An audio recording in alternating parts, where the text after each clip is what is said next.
All right, everybody. So today we have back Dr. Gabrielle Fundaro, probably the most frequent guest I've had on, fourth or maybe even fifth time. How you doing? Good, good. Hanging out in So Arizona. hanging out in dry Arizona. How you doing during this fun pandemic? I have to say, aside from like the stress of, reading the news and some of my, some more frustrations with the industry that are like specific to this situation, Yeah, not much else has changed except for, traveling is not happening now. So I was right. nomadic for like 10 months and now I'm gonna just hang out in Arizona for several months and actually move out here. So that's my little Awesome. project. Yeah. And you mentioned, I mean, for you, life hasn't changed too much in terms of like work. Like working online, it's pretty similar, right? Yeah. Like I'm so introverted that I spend happily almost all of my time alone. Yeah, And so that hasn't been too bad. Although it is kind of weird to be like, now it's not a choice so much. Now it's that, right. I can't really interact with other people. But it's nice to see so many people here outside. So they're still they're really emphasizing like the physical distance here, but not Yeah, but like de-emphasizing, it's not supposed to be social isolation. It's supposed to be like physical distance, but right. still go outside. That's a health promoting behavior to be out in the sun and um uh enjoying the outdoors.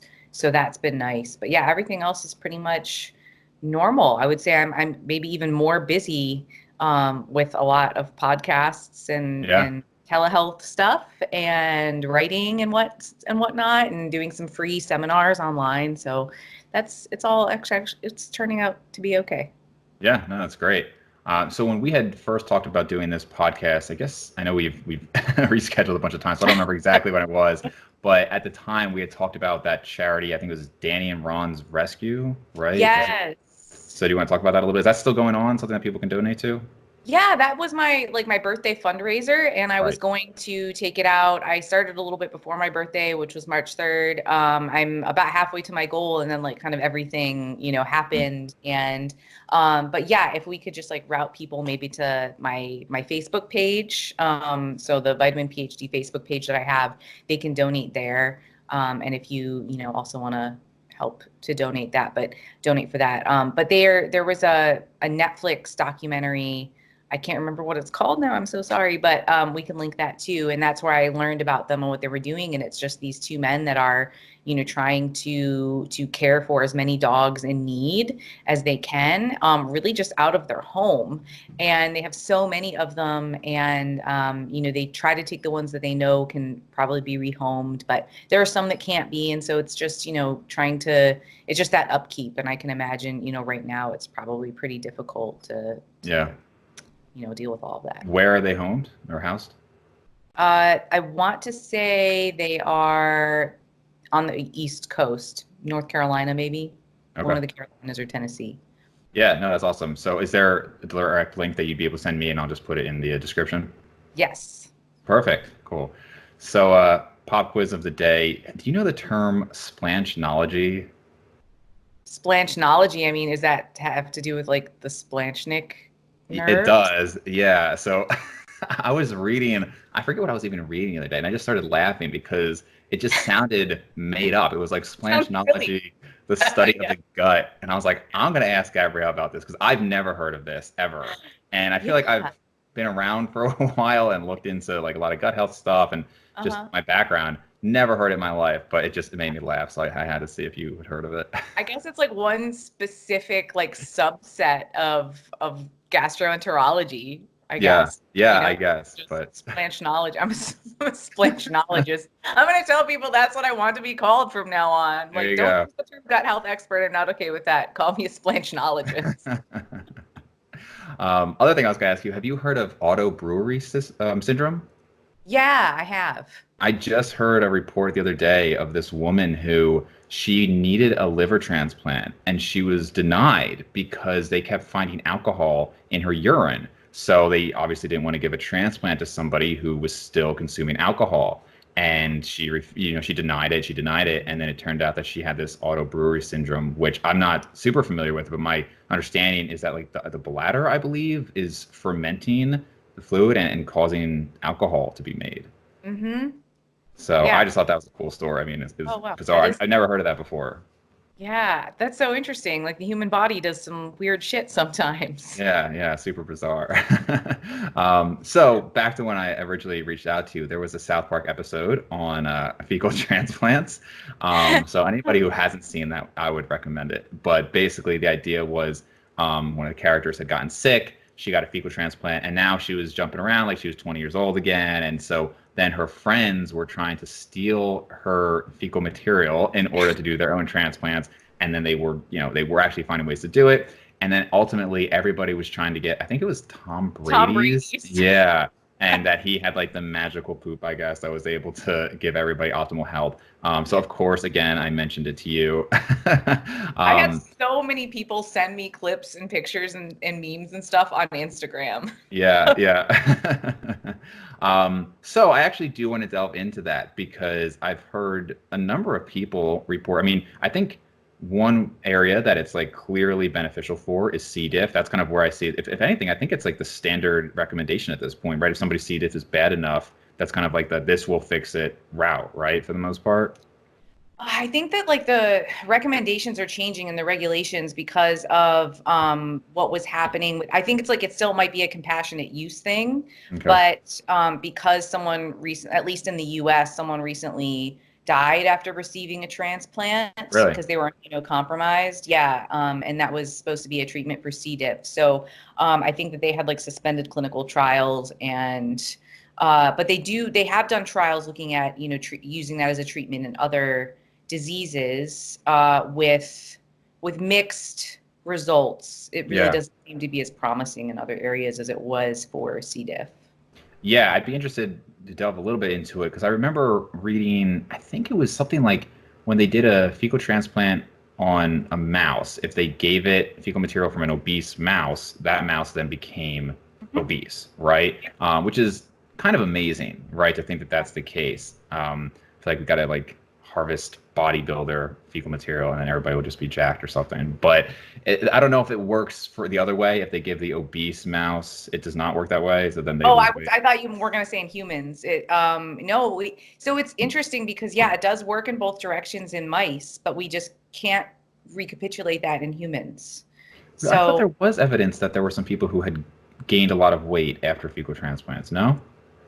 I mean, in terms of using it as a treatment for metabolic syndrome or to reverse obesity, that does not occur. Okay. Now, I think there are too many variables in, what might cause a person to gain weight after a fecal transplant Hmm. and what their starting weight was. If a person had a C. diff infection Right. and they were at a low body weight, that isn't necessarily indicative of health, and then weight gain wouldn't necessarily be indicative of reduction in health.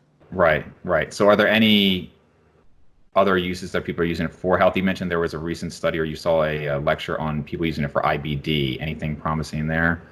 Not really. It looks like that in some individuals, it actually worsened their IBD. Really?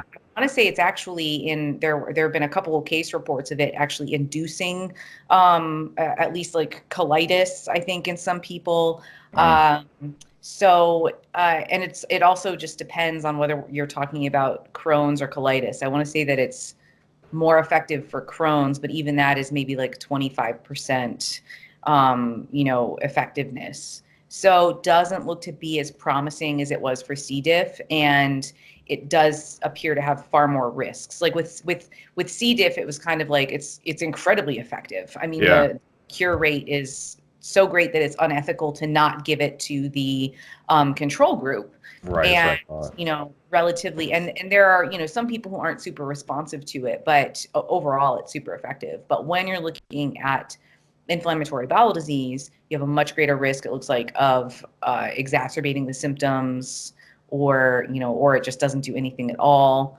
and only might help. So Wow. and then with reversing obesity and metabolic syndrome, just no effect. So if we're transplanting from a person who's lean into a person with obesity. Yeah. Do they have speculation as to why? I mean, it's kind of amazing. Like when you look at like the rodent models for some things are really great models when relating to humans. I think on some of the protein synthesis data, I mean, there's a lot of areas that they're really useful for, which is obviously why we use them. And it's kind of amazing that you could have something where it's like, wow, this translates almost perfectly to humans. And then you have another area where it's like, we're literally just not seeing it at all. I don't know if you can maybe touch on why that is. Well, for when we're talking about the gut microbiome, I mean, the mouse gastrointestinal tract is fairly significantly different from that of a human. They also are corpophagic, so they eat their own fecal matter. That's something you can control for if you put them on like an open bottom cage so that they can't get, all the fecal pellets. But in most cases, well, I can't say in most, I don't know this for all animals, but I do know for some animals like rodents and whatnot, when they're corpophagic, they're eating like strictly from their buttholes. So Really? you Wow, I can't was necessarily unaware of this. you can't necessarily prevent them from doing that. So that's part of it. And also there are just taxa that just don't thrive in a rodent gut that are, sort of keystone species in the human gut. So you have some really significant differences with gut microbiome specifically. And then, also if we're looking at things in a mouse model, like we get really good mechanistic data. Like if you're taking a skeletal muscle sample, and it's basically just like, it's just a piece of tissue, and then you treat that, you can fairly well extrapolate that to, a piece of muscle tissue that you would get from a human. But when you're looking at a whole organism level, and this is especially apparent when we're looking at studies, trying to link the gut microbiome to mood and behavior. Well, now you have this incredibly complex frontal lobe and everything that makes us human sentient creatures. Hmm. That it's not something that we could ever replicate in an animal model. Right. And so when we're trying to when we're trying to replicate these findings in humans, even if the mechanisms are conserved from one species to the next, like we see with genes and things like that, the whole organism, we have to look at the whole organism and how all of the parts are working together. And that's why we don't see the same results. Right. Yeah. Yeah. It is kind of amazing. I would imagine because I see as with pretty much everything, I see people sensationalize different treatments and things like that. I had some person tell me that they've discovered the cure for like IBD at this point, and it like talking about fecal transplants and how like it's being. I don't even remember what the reason was that it wasn't out there. It's being suppressed. It makes too Oh much yeah. money. Like all that stuff, which it's very hard to deal with that, especially when like you are friends with like so many doctors, and it's just kind of like, do you think that there's this like giant cohort of people who are just like, what, we need to keep this down. We have these meetings where like this, we have the information, but we're just gonna suppress it because we're directly making all that cancer money. It's just going right into our accounts. Yeah. It's such a strange viewpoint, but Yeah, agreed. Yeah. I think I don't know, maybe people kind of like to have an answer, Mhm. and like just to say, well, the science just isn't there yet. It just takes a long time to get from, cell culture into a human and then run clinical trials. People they don't want that to be the truth. They don't want it to be just that science is slow and Yeah, imperfect, you right, know? right. So I've had a number of friends reach out to me about like how the whole quarantine is terrible, obviously, and like there's all these issues with it. I think I'm one of the few people that doesn't mind not working. I mean, obviously, lack of income sucks. At Yeah. least lack of the income I had before. But as far as like downtime, I mean, I just have so many other things I want. I mean, obviously, this podcast takes up a lot of time, making videos, editing, all that. But even aside, I mean, there's just a lot of things in life I want to do. Unfortunately, we are all limited. We can't go travel and everything. But there's other things I want to do.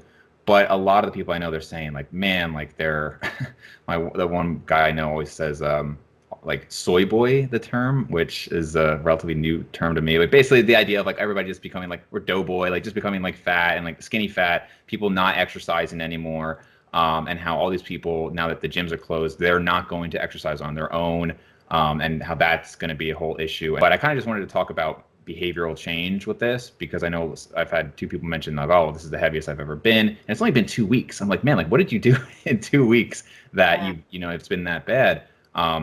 And I think a lot of people who are listening to this, they're probably much more dedicated than the average person to their fitness, so they're probably still exercising quite a bit. but a lot of people are not, and they're just kind of vegging out, watching Netflix reruns and all that. So, one, why do you think people are so prone to just kind of becoming lazy without structure in their lives?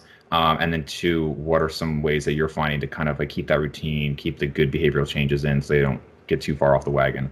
Yeah. Well, I do want to touch on that, the idea of BMI and its correlations with sort of severity of Hmm. COVID.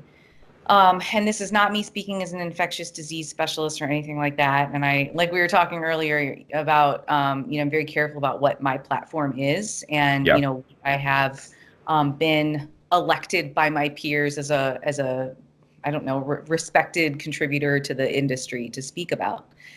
But out of the UK, they do have data correlating BMI with disease severity, and it doesn't look like it's actually um, a predictor of disease severity. So individuals with high BMIs don't seem to have worse symptoms, and slight overweight seems to actually be protective. And we actually see that with all-cause mortality as well.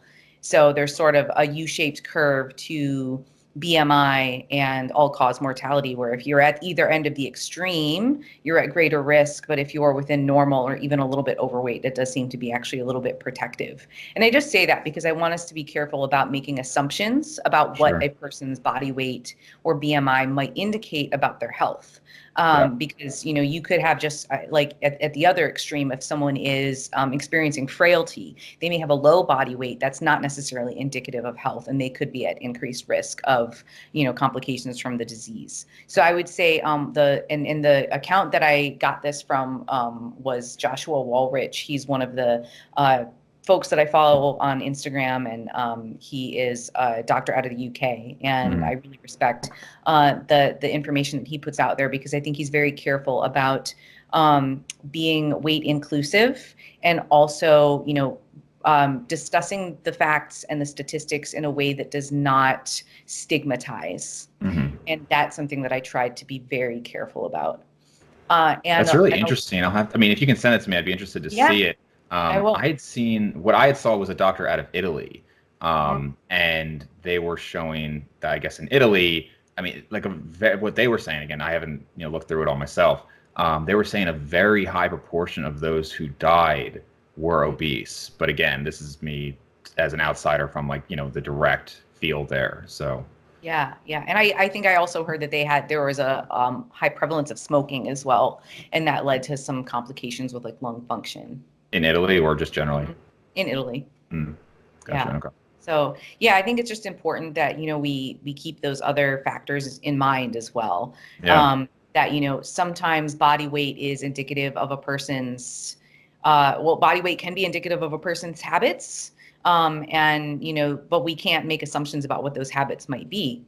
And the other thing that I think we have to be really careful about, and this is something that I've seen, this messaging is sort of floating around, that I think can be pretty damaging and problematic. And I'm not just saying that as myself being like on the high horse, but I'm saying that because I've heard it from my clients. So some of my Hmm. clients who are in larger bodies are saying that they're seeing this messaging, and it's kind of hurtful because, if you are not, if you don't feel comfortable like being someone's joke, it doesn't feel good, to be joked about. It doesn't feel good to be one of the Sure. people in the group being joked about. And so when we make jokes about, gaining the COVID-19, or before and after pictures of before quarantine and after quarantine, we're stigmatizing weight gain. We're stigmatizing being in a larger body. And that can be so damaging because, sometimes when a person wants to break away from the cycle of chronic dieting, they may find that they do gain weight. And it's the fear of gaining weight is so great to them because they Hmm. fear being ostracized by this community that they want to be a part of, that they don't prioritize their mental health. And instead they say, I can't do that. I can't gain any more weight. I hate my body so much. Like, I just can't let myself break free of this cycle and take the chance that, yes, my body could get a little bit bigger right now. Yeah. So I think that message really needs to be addressed. I mean, it's not productive in any way. That type of messaging, it's like the messaging of the Reagans, the Just Say No campaign. What are Hmm. we saying? Like, don't gain weight. Okay. Yeah. It's not effective messaging. That didn't actually, or don't have sex.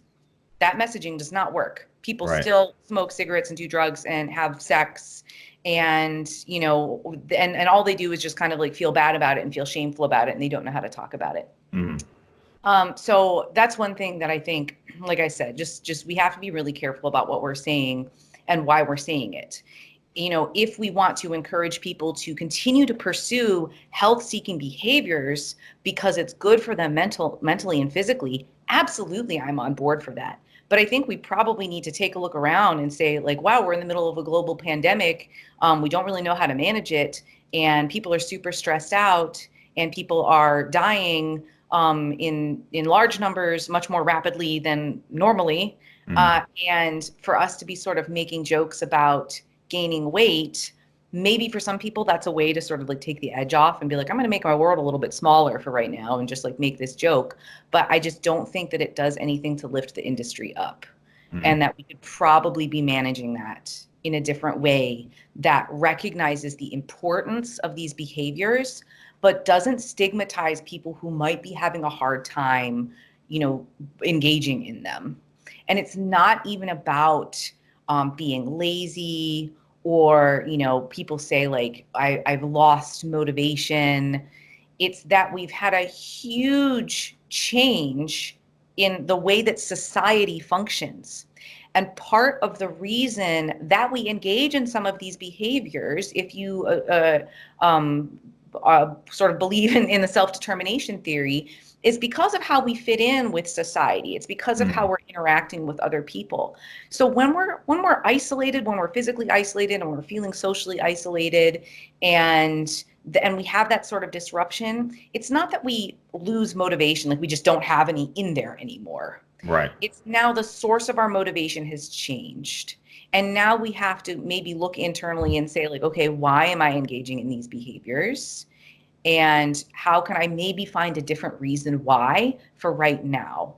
And how can I identify what my values are and live according to those if right now my goals might be on hold? Do you think that if somebody is finding that the change in environment has so drastically changed their motivation that they might have had too much of a focus on an external locus of control for their goals? It could be maybe not even necessarily an external locus of control, though that's part of it, but maybe their motivators were more extrinsic. So maybe Right. trying to, seek approval or avoid sort of, a lot of it comes down to avoiding sort of the shame of not looking the way that we think we're supposed to look. Yeah. And now, if we are indoors all day and no one is seeing us, and that was our only reason, now we're like, okay, well, I'm kind of avoiding that shame right now. And it's not at the forefront of my mind. Like that was my motivator. Well, what's my motivation to work out right now? So we're Right. doing it, and or if they were engaging in behaviors that they didn't enjoy or didn't identify with, like I think for a lot of us in the industry, at the very least, we just like enjoy physical activity. Yeah. Yeah, I feel I'm intrinsically motivated to exercise because I enjoy it. So I go out, in terms of me maintaining my normal routine. Well, it was difficult when I was in Georgia because it was raining. It rained for like 2 weeks. Hmm. And so I was not motivated. I had that sense of ambivalence of like, I want to get some activity in, but I don't want to be out in the rain for an hour and a half. Yeah. And my avoidance of being out in the rain is what won out. So being in an area here where I do have the capacity to go outside and whatnot, and I'm just intrinsically motivated to do that because it's enjoyable. If I were, and I did find that it was more of I was met with more internal resistance to like training indoors with my resistance bands and trying to get my steps pacing around an Airbnb because that's not enjoyable. And so for that, I had to find a different reason why. Okay, Hmm. this isn't super fun, like being out in the sun and going to a park and exercising, but it will be of benefit to me because I will feel better mentally afterwards. Yeah. So Yeah. It's between actually, those go ahead. different reasons. Yeah. I think this is actually really interesting to me because so many people, they and of course, like when you get into this, you're like, what can I do if it's to gain muscle? What are my workouts, whatever. And after doing this for so long, it's kind of like, it's not that complicated. It's still hard to do it at times, but it's just not that complicated. Whereas the psychology of it has really become interesting to me because, first of all, like, what is the difference between, I mean, obviously there are really terrible coaches out there, but for the most part, it's like, a coach that can get you to, let's say, hit your weight goal, whatever that is, and maintain it. Usually that's somebody not who has like these secret principles. It's somebody who has gotten you to mentally learn how to do it, right? Come to terms with like the proper way to go about it, the habits, all of that. Like there's so much psychology to it.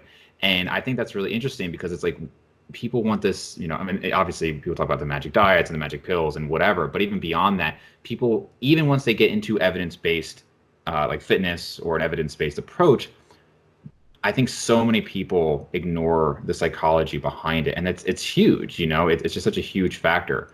So going with what you were saying about the control and the extrinsic factors, I think that is a huge factor for a lot of people. Hopefully, in 2 weeks, that wouldn't change too much. I mean, hopefully we get back to like what we're doing, but over months, I could see that happening. It's like, well, I mean, we're literally going to be stuck in here for months. Why do I care? I think for me, I woke up the other day and I actually felt kind of anxious, which for me is very unusual. Like I'm fortunate that despite, certain things in my life, I've never really been prone to depression or anxiety. And I know people who are very prone to it. And it sucks because it's like, it's not like, well, here's this issue and we can just fix it.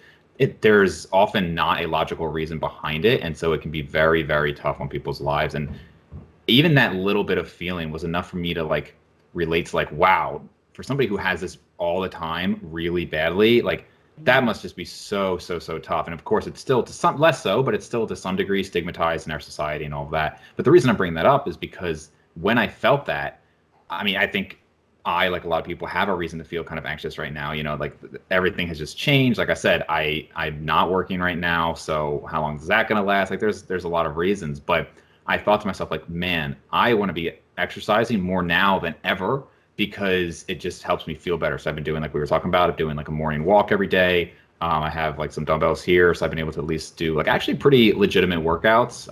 Lower body's a little harder, but still doing it. And I really felt like, wow, like if I did not have exercise, I can't even imagine how I would feel right now. Like I probably would actually be like, maybe one of the reasons that I don't find myself anxious or depressed is because I've exercised since I was like 10 years old, But I mean, maybe a small part. Obviously, there are plenty of people who work out regularly who have those issues. But it just made me feel like, man, I really want to go do sprints right now or something because I know that will make me feel better. So hopefully people don't get in this downward spiral where they're like, man, I don't have the motivation. So then I stay inside and then I don't work out and now I feel even shittier and et cetera. Because that can be really problematic. Yeah, absolutely. I mean, and it can be very difficult too. And just to backtrack for a second, because you brought up such a good point about, what is it about coaches, like what makes some coaches really effective? And when we look into the literature specifically on things like treatment for alcoholism, smoking cessation, drug use, safe sex practices, these things that are legitimate addictions, that one of the greatest predictors of client outcomes, and that is, they stick, like they are working with a therapist, they change their behavior, and then they maintain that change for months to years, is coach empathy. Mm-hmm. And so we have this, humans are sort of innately driven to develop over time. Like in most cases, even though sometimes people will stay in one place for a while and they might stagnate a little bit because they have anxiety or because they have depression, they're not happy in that state. Mm-hmm. They still have a feeling of like, I want to do something different from this. I'm just having a really hard time doing something different right now, but I want to. And so I think, by working with mentors or coaches or some practitioner or even, a friend that has really effective conversations with them, finding someone who can empathize with them as a first step is really, really huge. And I think that's something that's really needed, especially right now, that we don't need to be like finger wagging, like you should be exercising, they Hmm. probably fucking know. Like that Right. doesn't help, like just say no, kids, you Right. use condoms. It's not like people don't know. It's in most cases, there might be some areas where a knowledge deficit is present, like they don't know about, what is a starchy carbohydrate or something. But in Hmm. most cases, people know, like, okay, if I'm going to choose between two things, like eating a sleeve of Oreos is not going to be as filling or nutrient dense as eating like a grilled chicken sandwich or something on whole grain bread. Yeah. So it's not so much the knowledge deficit. It's not that they don't know. It's just, having that connection with someone and then having a productive conversation that helps them challenge that sense of ambivalence of like, I don't know what I should be doing right now. Right. I want to exercise, I want to do something active, but I also want to sit on my couch. And how do I, which is going to win in that moment? Usually it's just the easiest thing, unless you can engage in some cognition about, a decisional balance, like what are the pros and cons of sitting on my couch right now versus what are Hmm. the pros and cons of getting up and moving around. And it doesn't even have to be exercise. I think that's the other thing, is that people think, oh, I have to start a fitness program right now. Well, I don't really like doing X, Y, and Z. And because we often think in absolute terms, we have this binary thought process of it's either exercise or it's nothing. Hmm. Then we pick nothing instead of, okay, maybe I don't want to do like push-ups and sit-ups and stuff, but would I enjoy going for a walk or just going outside and playing fetch with my dog or doing some Tai Chi or just something, or it can be Hmm. anything. Or even just to sort of break away from that feeling of I don't need like malaise, just Hmm. doing anything that you would enjoy that would be considered deep play, like doing a paint by number or a puzzle or just anything. Like now, I think it's an opportunity for us to, as adults, play again. Because Yeah. we don't play. We go to work, we go to the gym, we go home and cook dinner, we help our kids with homework or whatever it is. We don't play. And like that's something that I think is such a need. And for some of us, exercise is play. And Yeah. for those of us that it's for whom it's not play, that's okay. And I think, now is like a time where we can say, yeah, you have all of this time. Give yourself a bunch of options. Don't give yourself a bunch of expectations. Don't be like, I should do this and I should do that necessarily, because that is about like having expectations that you might not meet and feel bad about it. But like an option of a bunch of could. So I could do this. I could do this other thing. What is it that I want to do? And by doing those things and building that sort of self-efficacy of like, oh, I committed that I said I was going to do this thing and I did it and I committed to that. Like I'm capable of doing things that I say I'm going to do. And Hmm. we keep, building those experiences up. And then we can get into things that might be a little bit more challenging or a little bit more complex. But if people are feeling right now like the world is a really difficult place to exist in and they're super stressed and anxious, understandably so. And like that is a valid feeling. The Yeah. other thing that can be helpful is another area that I think is also really applicable for coaching is the idea of acceptance and commitment therapy. And sort of the central tenets of that are like you recognize all of the feelings and thoughts that you're having, and you try to determine like what are the ones that are keeping me stuck versus what are the ones that are moving me towards my values. You can still have all of these really shitty feelings and also do something Yeah. that is different from what those feelings would dictate. Like you can Right. feel like shit and just like get up off of your couch and feel like shit, put your shoes on still feeling like shit, and walk outside for 5 minutes and you still feel like shit, but you did that thing. And then you can tell yourself, hey, I did that thing even though I felt bad. I actually feel a little bit better now, and Sure. then build from there. Yeah. I mean, that last part I'll touch on too is really important. But I'm glad you mentioned how there's almost like a barrier to when people feel like they need to do a certain amount. And I mean, we all have that, right? It's like, like I don't really want to do a whole workout, but maybe I would have just done like, half of it or whatever. And sometimes it's not. Like for me, since I don't have a home gym here, it's like I'm either going to do the whole workout or I'm not most of the time. If I'm already there and like I've driven there and everything. But Yeah. these walks that I've been doing are a great example where it's like I really don't like cardio. When I do it, it's either like on my bike when I can like be doing something else, like a stationary bike, or it's like all out like sprints I or was I something. was gonna say on your bike when you could do something else, like what are you doing? Right, right, yeah. Well, I mean, like I literally have like a prop there where I can either like well, obviously I could be on my phone if I'm just like moseying along, but but usually I'll do just like sprints or something like that. But these walks, it's like I don't really count it as cardio. I mean, honestly, my resting heart rate is like 50 to 60 normally, and when I do this, it's like 80 to 90 maybe. Like it's not hard, but it's really nice. It's a great way to start the day, honestly.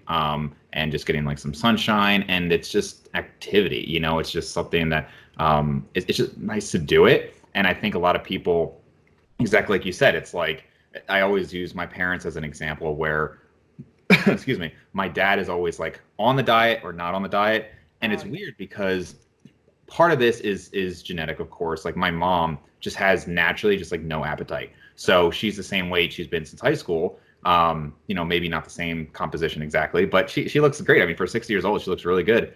And part of it is she just doesn't have that desire to like eat the junk. She'll have like a piece of chocolate and she's good, right? Whereas my dad has lost like a ton of weight in a quick period of time, but he's like, no sugar, no flour, like nothing like this. And it's like this extreme thing. And he's either like on it or off. And I mean, my dad's not like obese or anything by any means, but I'm just saying like it's like an all or none thing. Usually, not always. He's probably listening to this and it's like, Dave, stop talking about me. But but just generally speaking, it's a little bit more like it's got to be this or that. Whereas I think if somebody can take a more middle ground to start, like you said, that example with the walking is great. Or like the I'll go outside even though I feel like crap. I'll do that for 5 minutes because, like you said, showing that self-efficacy and that I can do this and I can achieve this. And hey, look, I'm responsible for making myself do that and feeling a little bit better. If you want to talk about like goal setting, a lot of times people think that obviously like a very common misconception is that like once I hit this, like I'm happy, right? And then people who have hit serious goals tend to understand that like no, that's really not the case. Like they got there. The Olympics is a great example where like a lot of people after the Olympics they become depressed, right? Because it's like this was literally my entire last 4 years or my lifetime, and now like what am I supposed to do? It's very common with athletes, but just in general, I mean it's pretty common. I think one of the reasons that you've done a lot of schooling. I've obviously done a lot of schooling as well. There's kind of this projection, this path for you for like 20 years, right? And it's like, this is the next step. This is the next step. Yeah. And I kind of felt weird getting towards like graduation from dental school where I was like, okay, so like I've pretty much accomplished everything I've wanted to academically. And now I guess I just work for 40 years. Like it was just kind of like, what's this next thing? And like, honestly, like the podcast really has become like my baby, I guess, in a way of like, it's something that's not like, obviously I'm very small podcast compared to some, but it's given me something to grow and to progress towards. And obviously my career, I can too. It's not just, oh, I can make more money, but like I can develop my skills now, right? Like I'm still learning skills all the time, right? I go to conferences and I become better, but there's no part of me that thinks like, oh, you know what? Like if I get to like 10,000 subscribers, man, I'm just going to be so happy. Like maybe that day I'll be happy. I'll be like, that was a cool milestone. Thanks guys. And then like the next day I'll be like, what next? I think people, the nice thing is we have the luxury of being able to kind of realize that, obviously if somebody's like, you take like a cliche, very low income family and they've got like 5 kids and everything, like they probably believe that if they got like if they won the lottery, that they would be super happy, even though most of the data shows that people who win the lottery of, not like extreme amounts, but $1 million or less, they tend to not be any happier a year later.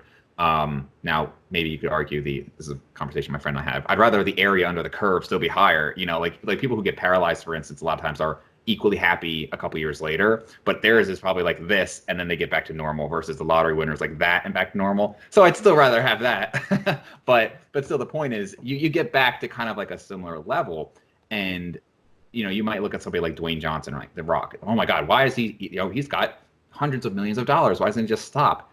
I'm sure that he would not enjoy just sitting around and just like swimming in his money, right? It's what's the thing that I can do. Now, you should be able to take some time back and enjoy the progress that you've made. It doesn't have to every minute of the day be about your next thing.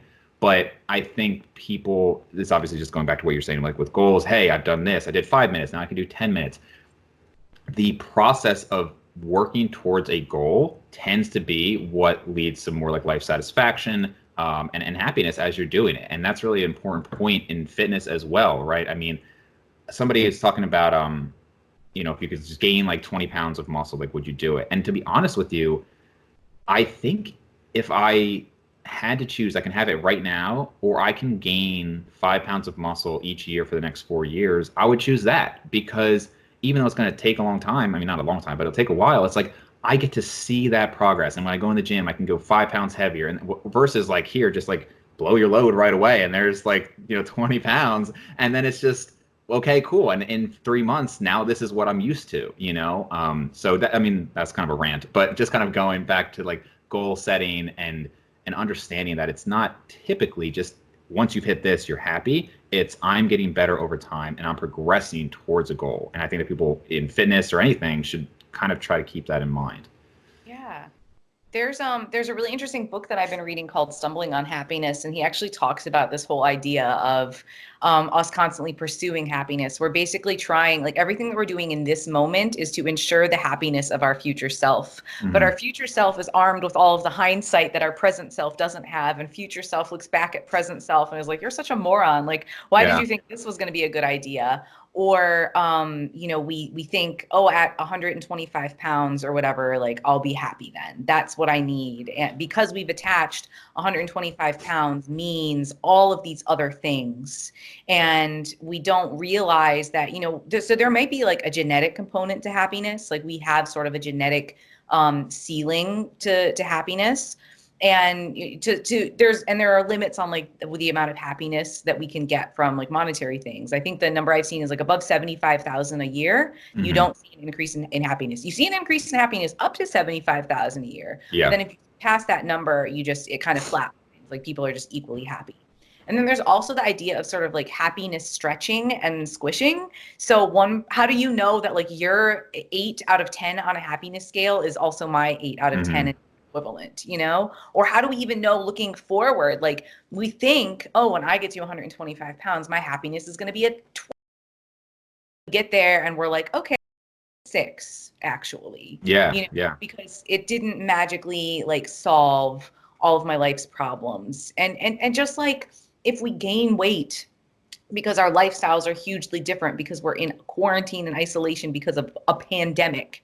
I think we catastrophize a little bit to say like, oh Yeah. my gosh, if I gain 10 pounds, like, what, it's going to be awful. I'll look terrible. Like people will judge me. And we're all doing this to ourselves. Like we don't notice when another person in the gym gains or loses 10 pounds because we're so like concerned with what we're looking like, but we're assuming that they're judging us. And I think even just liberating ourselves from that, if at all possible, and working on even just self-acceptance and self-compassion, like these are separate from self-esteem. Self-esteem is you feel good about yourself because you have achieved something. Yeah. Self-compassion and self-worth are you are kind to yourself and you value yourself and you are important, and it's regardless of what you've achieved. It's just because you're you, and it just exist. And like you don't have to completely love your body, but you can maybe just accept it, just like, this is my body, it works. Maybe some parts don't work, but like if the parts that do work stopped working, Mm. I would miss that. So it's like, if one thing that I have talked about with clients is like, okay, we're talking about an area of their body that they really don't like, and I'm like, well, what if you could just not have it anymore? Like what if it was just gone? And they're like, well, I wouldn't want that. So okay, can we start to work on appreciating why it's important that it's there? And even if the appearance isn't maybe what you would desire, starting there. And that's sort of one of the first steps in just working on acceptance. um, and it's interesting that you brought up, what your dad was going through too, with that sort of the like strict restriction and then regaining, is that what some of us are experiencing is also something that's sort of like a global experience in mammals that when food is scarce, we tend to hoard it and we tend to eat beyond biological hunger. So that's the other part of it. I think in the fitness industry, especially, we tend to pathologize normal human experiences, like Yeah. being undecided, or like, something like this where we're overeating. And certainly it could be part of an eating disorder. I mean, the individuals who are dealing with eating disorders are really having a difficult time, understandably. But, to just recognize, like, okay, right now, maybe my hunger and satiety signaling will be difficult for me to heed, and maybe they'll be a little bit dysregulated, and maybe I am eating more than normal because of this phenomenon of experiencing food scarcity, because that's what we do short term with a diet. We sort of build in food scarcity, and then when food is abundant to us again, we have a counter-regulatory eating episode. And it's the same thing with this. Like, we go to the grocery store, everything's empty, we feel really anxious. When we get back home, we're like, oh, okay, we have food here. Like, I suddenly feel this intense urge to eat because I'm so stressed out, and I just want to make sure, I want to show myself we have food here. Yeah. So you might have heard some typing, and it's funny because just looking at my engagement here, there are certain podcasts where, admittedly, I don't do this often, but sometimes people like want to hear about a certain topic that like I'm not particularly interested in. But I think part of a podcast is you talk about a lot of things, right? And if somebody is, I don't know, like telling me about like the optimal rep range or something, I'm just gonna be like, because it's like, yeah, we get it, like it all works. But with this, like I am actually, the reason I was writing it down is I didn't want to interrupt you, but there was like 5 or 6 things that I wanted to like respond to. So you can just tell I'm like, so it's funny, like this isn't like a full thing, but with the hoarding food and how like that can actually be like a normal behavior. I think about when I was in my worst psychologically with food, and this was like when I was never anorexic, but I was, and I definitely developed bad habits where Body for Life was like the first book. Like my dad actually kind of got me into it, and Bill Phillips talks about how like once a week you'd have this like cheat day, eat whatever you want. And I took that like to the extreme, which I thankfully got away from until I had a not so great coach in college who like specifically wanted you to eat as much as possible on cheat days. Like he wanted you to like, as like there was a whole forum and they would like talk about like I ate 15,000 today. Like it was just like, I don't know, it was so ridiculous. But in any case, I would literally, because I was like starving myself all week, I would, if my family was like having food, and again, I'm like 13 at this point, 14 maybe, and if they were having like a good meal and it was like a Tuesday, my cheat day wasn't until Saturday. So I would like save some of the food from Tuesday until I could have it Saturday. So by the time Saturday came around, I had like a list of foods to eat. And I look back on that and it was like, man, that was just such a poor way to go about it. But I mean, what did I know? Like I was just following Body for Life and it was allowed, right? So that's what I did. Obviously I don't do anything like that now, thankfully, but you just see so many like kind of, I don't want to call it crazy, but these like bizarre methods out there where people, they see guidelines and then they run with it. And it just, this goes back to like the good coaching, like just getting people to, it's not like magic, but if you can get people to have better relationships with food and their body, like that's such a big thing. I just wanted to briefly touch on when you said like the 75,000 thing, obviously, because I've seen that too, where it's like 75 to 80,000, like you're not any happier. Obviously, a huge part of that is going to be where you live, right? Like 75,000 in San Francisco is like quite literally like poverty level, and 75,000, I don't know, middle of nowhere, North Carolina, you're going to be doing very well. Obviously, also dependent on family, like how much family do you have? 3 kids, or are you alone? There's a lot of factors to it. But yeah, of course, there's a cutoff. Generally speaking, somebody making 500,000 is really not going to be much of any happier than the average person making 100,000. Again, on average. But it is interesting that people, they still tend to associate that. Like you can hear that. I could tell this to you, and most people will still think, yeah, but I'm like, I would take it. I mean, don't get me wrong. Like I wouldn't turn down the money either. but there is really a cap, and I'm sure it applies to things besides just money. I think there's a lot of areas where everything I've seen has shown that, yeah, there is a genetic component to happiness, which again it's almost disheartening if you start feeling depressed to think like, man, is this just where I'm at? Is there like not a lot? That's why I say I really do feel for the people who are just really prone to depression, because it's like, I don't want them to hear this and think, oh, I'm screwed, I can't do anything. Right. But it's not going to be easy. There's a lot to do that. I actually found that at one point I was rating my daily happiness. And again, fortunately, I seem to have been above average happiness most of my life, I would say. But I found that as much as I really prefer how I look when I'm leaner, and I feel better too. Like one of the reasons that I'm cutting right now is at 205. Again, I do obviously have some GI issues, and so even to like maintain 205 was pretty tough at this point. And I within the first week, I felt so much better, just not force feeding myself.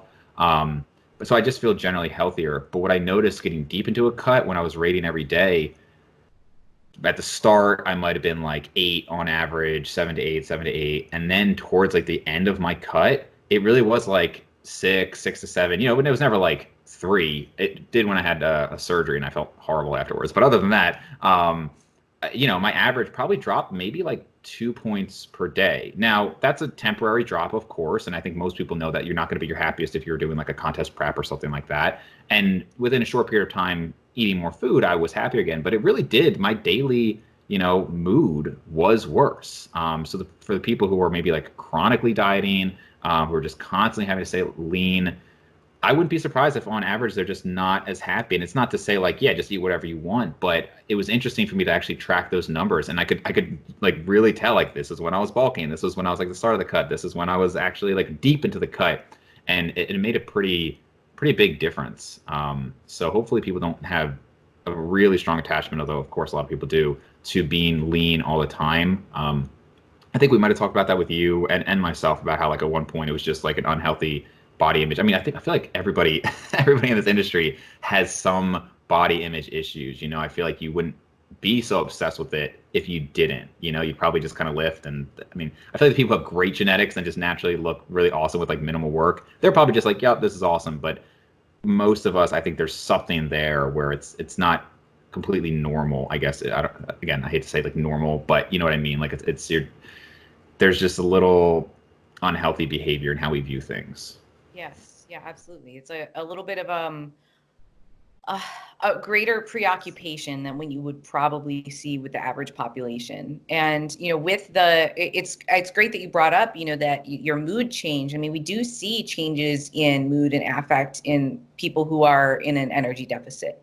Yeah. And so especially right now, like if you are already feeling really stressed out and anxious and depressed, it might not be an ideal period of time to cut. Like for some people, it might be fine. I have some clients that are like, oh, I feel fine. I just kind of like the structure, and, Yeah. I'm at home all the time. So like, I don't have any, need to go out and whatnot. So this is a good time for me. And if that's their decision, absolutely. And then if other people come to me and they are kind of struggling, and saying, I still want to continue this, but, I'm super stressed and it's been hard for me to, stay on the plan and whatnot. Then we have a discussion that helps them make a decision that's going to be best for them. And I try to, sometimes I coach with greater neutrality. Like if I'm like, it's safe for this person to continue cutting, dieting, but it would also be okay for them not to, I'll be completely neutral. In some cases, I feel like it is part of my ethical duty to recognize when a person might be at greater risk and say, here are my concerns. Here's just some information. Now I want to continue this conversation. I want to hear, okay, here's your goal. Here's what you're struggling with.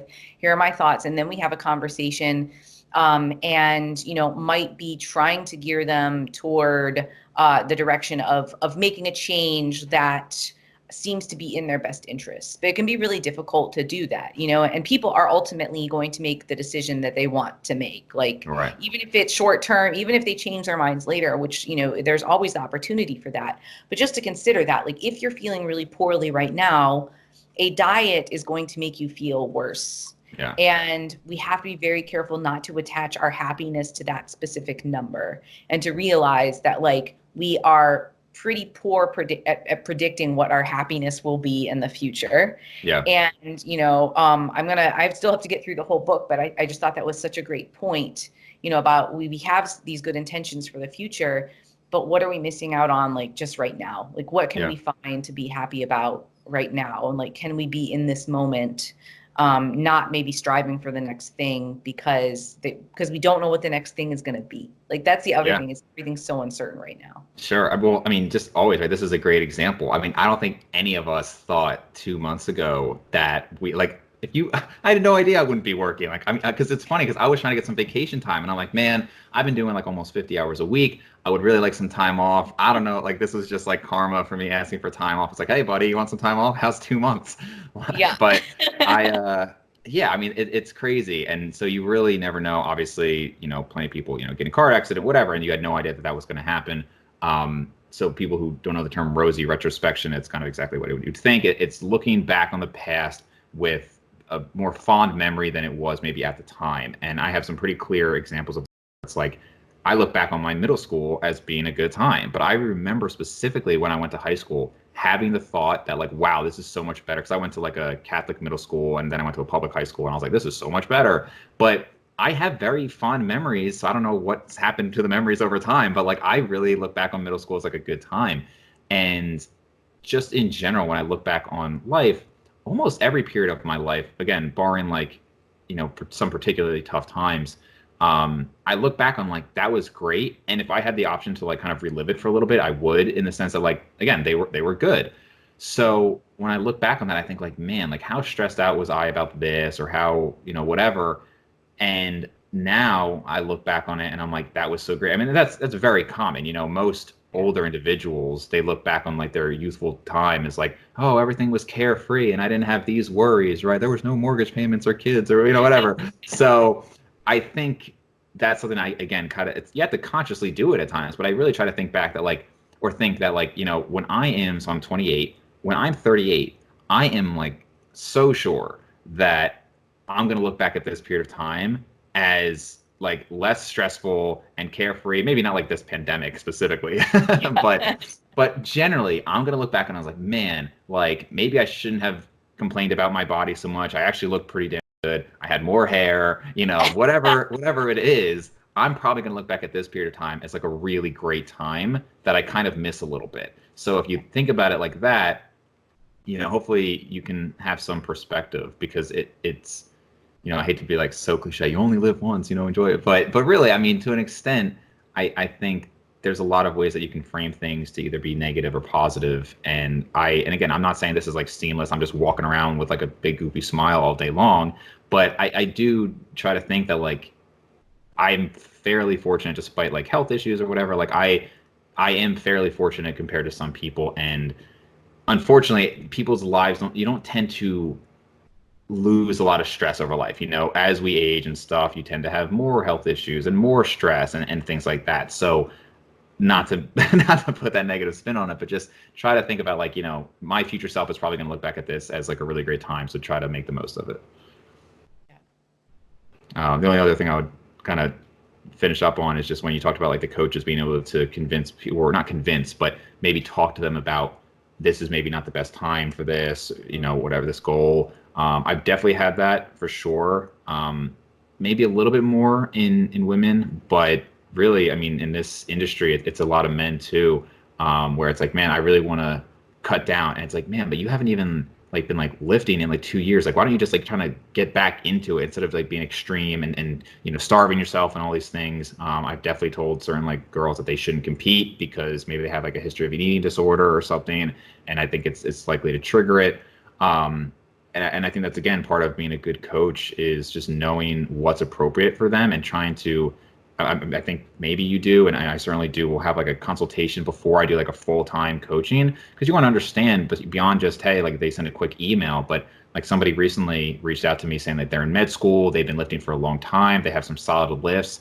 So to me, I was like, well, look, especially with everything going on, like maybe let's do a consult, but maybe it's not like if you're going into like rotations right now and you barely have access to a gym, I almost feel like bad to have you start paying me for like full coaching, maybe like we'll do a consultation or something, but it's just kind of understanding what's appropriate for people because depending on where they are in their life, the goals might have to change. Oh yeah, absolutely. I mean, that's, I think, like I said, the decision is ultimately theirs, but they have to be able to provide informed consent. Yeah. I think that's something that is sort of missed out, because of sort of the culture of the industry that so many of us are like, do whatever it takes. And, focusing on like short-term outcomes at the expense sometimes of long-term mental and physical health. Yeah. And, clearly, if you have, if you're a competitive athlete and like you're eating for performance and you're living for performance for a sport, that is part of your career. Just like if you were in the armed forces, body weight regulation is part of your career. That's not to demonize those things, but that doesn't apply to everyone. So not Mhm. everyone has to train in that way. Not everyone has to necessarily track their body weight in that way. And if they do, in either direction, they just need to be informed of the risks and benefits. And you need to have shared expectations, between coach and client, a shared focus and goals that you develop together. And then I think, some of this is just an attitude that maybe some people don't share, but that I do, that people generally know, like they might not be completely aware, but they have ideas about how they can make those changes, and they definitely have the capacity to make change. So when people look at clients like, oh, they're just lazy, or they're super high maintenance, or they're, whatever, insert shitty word here. Like you're just ruining the relationship you have with them, and reducing their chances of success. Like overall, yeah, you might be able to get them to, a 3-month transformation, which is impressive, but long term, is it super effective? Right. Like if this is now is the time to help people really invest in maybe other things aside from just an aesthetic goal, because that might not be within the realm of what's realistic with what opportunities they have right now. So it's like, if you don't have other tools in your toolbox, and like you're only the macros coach who gets people six-pack abs, like just maybe branch out a little bit, or Right. or not, but just like be transparent that you don't branch out. This is what you do and you're really good at it. That's Sure. awesome too. You can specialize, but I think it's just beneficial to realize that, like, we're working with human beings, and in the middle of a global pandemic, sometimes things get weird. Yeah. Yeah. All right. Well, Gabrielle, what is the microbiome configuration that leads to the most happiness? I want to know. I will take that fecal transplant. No, actually, I'm good with my level of happiness. I'm good with my own microbiome. I feel like we're a good team. I've been like traveling out of the country and stuff. I was in Madrid when everything really kind of hit the fan, for a whole week. And I was in like multiple airports and stuff. And now 3 weeks later, I'm still hunky dory. So I'm like, thanks, immune system. This Yeah. is cool. We're on good terms right now. So no Well, you're complaints. more loyal than I am. If another microbiome comes along that can provide me more happiness in life, then I'm gonna switch it up and take that. Tom Brady's. Right. Yeah. All right. So where can people find more of your stuff? Vitamin PhD on Instagram and Facebook. VitaminPhDnutrition.com is my website. They can also find me at renaissanceperiodization.com, and keep their eyes peeled, because I'm going to be doing a free fitness event on this Saturday with Shannon. We're going to be doing the CoFit 19 with Iron Paradise Fitness. So they can check out I've got links and whatnot on my Instagram and Facebook if they want to register for that, totally free. And yeah, so reach out. Okay. Perfect. Thank you. No problem.